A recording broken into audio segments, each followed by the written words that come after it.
અમેરિકાની marketing strategy part 4 એટલે marketing કરવાની પદ્ધતિ જેમાં હું રીલ્સ બનાવતો હોઉં કે અમેરિકામાં નવી નવી સિસ્ટમથી લોકો માર્કેટિંગ કરતા હોય તો આ ભાગ 4 જો ખાલી માર્કેટિંગ સ્ટ્રેટેજી જો કેવી જોરદાર તો એ QR કોડ છે અને એવું લખ્યું છે કે have you seen my boyfriend, શું તમે મારા બોયફ્રેન્ડને જોયો છે? અને લોકોને આદત જ છે કે ભાઈ બીજાની વસ્તુ, બીજાના ઝઘડા, બીજાના કાંડ જે બી હોય ને એ જોવાનો બહુ શોખ હોય. એટલે જો આપણે જ્યારે QR કોડ સ્કેન કરીએ એટલે એની સ્પોટીફાઈની જે પ્લેલિસ્ટ હોય અને એને ફોલો કરવાની જે પ્લેલિસ્ટ હોય એ ખુલી જાય. તો સેમ ટુ સેમ મેં લાસ્ટ વીક જોયું હતું કે એક છોકરીનો ફોટો હતો થોડો બ્લર કરેલો, એની નીચે QR કોડ હતો અને ત્યાં લખ્યું હતું કે તે મારી સાથે ચીટિંગ કર્યું છે. ઇંગ્લિશમાં લખ્યું હતું કે તે મારી સાથે ચીટિંગ કર્યું છે અને એનું પ્રૂફ આ છે એમ કરીને QR કોડ હતો.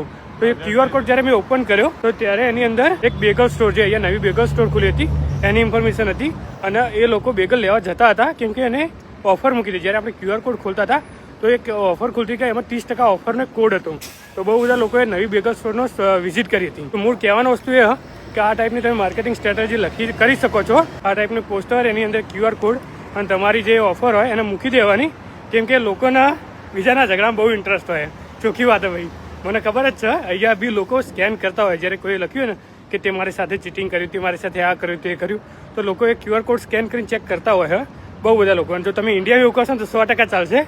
તો આ નવા માર્કેટિંગ સ્ટ્રેટેજીના વિડીયો હું મૂકતો રહીશ કે અમેરિકામાં લોકો કેવી રીતે માર્કેટિંગ કરતા હોય એના વિડીયો હું મૂકતો રહીશ. જેબીનો